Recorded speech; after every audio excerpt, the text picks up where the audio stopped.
Hello दोस्तों, आज के आधुनिक युग में कंप्यूटर के योगदान को भुलाया नहीं जा सकता है।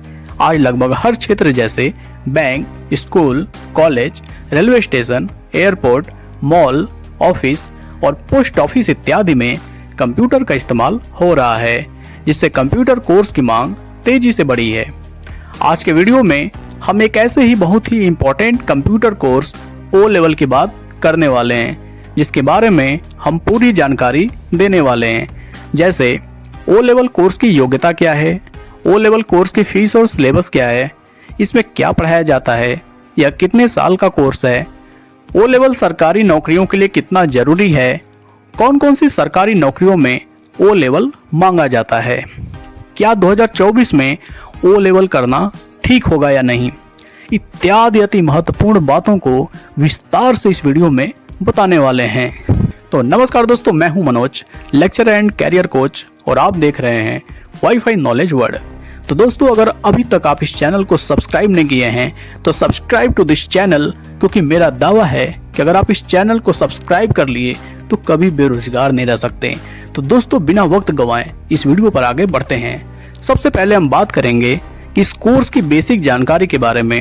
ओ लेवल कंप्यूटर कोर्स भारत में एक प्रसिद्ध कोर्स है, जिसे National Institute of Electronics and Information Technology, जिसे शॉर्ट में निलिट बोलते हैं, द्वारा संचालित किया जाता है। इस कोर्स का उद्देश्य छात्रों को इंफॉर्मेशन टेक्नोलॉजी यानी आईटी के क्षेत्र में बुनियादी और आवश्यक ज्ञान प्रदान करना है। यह कोर्स खासकर उन छात्रों के लिए है जो कंप्यूटर और आईटी में अपना कैरियर बनाना चाहते हैं। अब बात करते हैं इस कोर्स की योग्यता के बारे में। तो इस कोर्स को करने के लिए उम्मीदवार का किसी भी मान्यता प्राप्त बोर्ड से 12th या इसके समकक्ष परीक्षा पास होना आवश्यक है। अगर उम्मीदवार ने आईटीआई से संबंधित किसी भी ट्रेड में कोर्स किया है तो वह भी इस कोर्स में प्रवेश के योग्य हो सकता है। अब दूसरे नंबर पर हम जान लेते हैं कि इस कोर्स की अवधि कितने साल की होती है। तो यह कोर्स लगभग 1 वर्ष का होता है। कुछ संस्थान इस कोर्स को 6 महीने में भी पूरा करवाते हैं, खासकर जब यह कोर्स क्रैश कोर्स के रूप में पढ़ाया जाता है।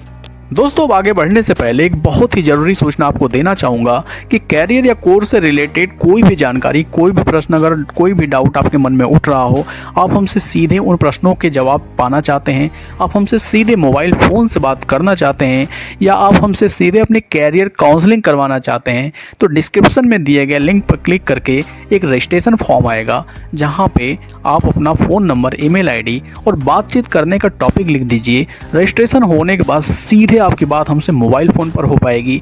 दोस्तों, कैरियर एक बहुत ही इंपॉर्टेंट इशू होता है आपके लाइफ में। एक बार कैरियर अगर गलत आपने चुन लिया तो आपको जिंदगी भर पछताना पड़ सकता है। दोस्तों, आपको बताते हुए हमें खुशी हो रही है कि भारत के 15 से भी ज़्यादा राज्यों के बच्चे हमसे जुड़ चुके हैं। वो हमसे कैरियर काउंसलिंग करवा के अति संतुष्ट हैं। तो दोस्तों, देर ना करिए, डिस्क्रिप्शन लिंक में जाइए और अपने फॉर्म को फिलअप करके हमसे तुरंत बात करिए। अब इस कोर्स की सबसे महत्वपूर्ण जानकारी फ़ी के बारे में बात करेंगे। इस कोर्स की जो फ़ी होती है वो अलग अलग संस्थानों की अलग अलग होती है, लेकिन आमतौर पर यह 20,000 से लेकर 30,000 रुपए तक होती है। कुछ सरकारी या सरकारी मान्यता प्राप्त संस्थानों की फीस कम भी हो सकती है। अब हम देखेंगे कि इस कोर्स में पढ़ाया क्या जाता है। ओ लेवल कोर्स में कुछ मुख्य विषय पढ़ाए जाते हैं जो इस प्रकार हैं। पहला सब्जेक्ट है IT tools and business system. इसमें छात्रों को कंप्यूटर के बुनियादी उपकरण, सॉफ्टवेयर और हार्डवेयर की जानकारी दी जाती है। इसमें ऑफिस ऑटोमेशन टूल्स जैसे MS Word, MS Excel, MS PowerPoint के उपयोग को सिखाया जाता है। इस विषय के मुख्य टॉपिक्स इस प्रकार हैं: basics of computer, operating system, word processing, spreadsheet, internet and email, E business. दूसरा सब्जेक्ट है internet technology and web designing. इस सब्जेक्ट में वेब डिजाइनिंग, HTML जिसको हाइपर टेक्स्ट मार्कअप लैंग्वेज बोलते हैं, CSS, कास्केडिंग स्टाइल शीट और जावा script जैसी internet technique को सिखाया जाता है। इस विषय के मुख्य टॉपिक्स इस प्रकार हैं: introduction to web technologies, elements of HTML, uses of CSS, introduction to JavaScript, web hosting etc। तीसरा सब्जेक्ट है programming and problem solving through Python. इस सब्जेक्ट में पाइथन प्रोग्रामिंग लैंग्वेज का परिचय और इसका उपयोग करके समस्या का समाधान करना सिखाया जाता है। इसमें छात्रों को प्रोग्रामिंग की मूल बातें और पाइथन में कोडिंग करने की विधियां सिखाई जाती हैं। इस सब्जेक्ट के मुख्य टॉपिक्स इस प्रकार हैं: basic programming concepts, Python syntax and structure, control structures, data structures, file handling, error handling. अब चौथा सब्जेक्ट है इंट्रोडक्शन टू मल्टीमीडिया। इस सब्जेक्ट में multimedia technique, graphics, audio video, editing और एनिमेशन के बारे में सिखाया जाता है। इस पेपर का उद्देश्य छात्रों को मल्टीमीडिया टूल्स और सॉफ्टवेयर का उपयोग करना सिखाना होता है। इस विषय के मुख्य टॉपिक्स इस प्रकार हैं: elements of multimedia, graphics and image editing, audio and video editing, animation tools, multimedia file format. इस कोर्स में थ्योरी के साथ साथ प्रैक्टिकल भी होता है, जिसका आयोजन थ्योरी विषयों के आधार पर होता है। प्रोजेक्ट वर्क भी इस कंप्यूटर का एक अनिवार्य हिस्सा है, जिसमें छात्र कोर्स के दौरान सीखी गई तकनीकों का उपयोग करके एक प्रोजेक्ट तैयार करते हैं, जो आमतौर पर वेब डिजाइनिंग, सॉफ्टवेयर डेवलपमेंट या अन्य किसी आईटी समस्या का समाधान होता है। अब नेक्स्ट हम बात करेंगे एग्जामिनेशन एंड ग्रेडिंग पर। यहाँ सभी विषयों के लिए अलग अलग लिखित और प्रैक्टिकल परीक्षाएं आयोजित की जाती हैं।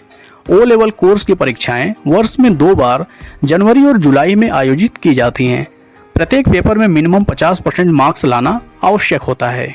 अब दोस्तों, इस वीडियो के सबसे इंपॉर्टेंट टॉपिक के बारे में हम बात करेंगे कि ओ लेवल के बेसिस पे सरकारी नौकरी कहाँ कहाँ आती है। तो आप देख सकते हैं राजस्थान स्टाफ सिलेक्शन बोर्ड में जूनियर अकाउंटेंट की वैकेंसी आई है। आप एलिजिबिलिटी में देख सकते हैं कि यहाँ पे नीलेट ओ लेवल एग्जाम पास होना चाहिए या डिग्री या डिप्लोमा कंप्यूटर साइंस में होना चाहिए।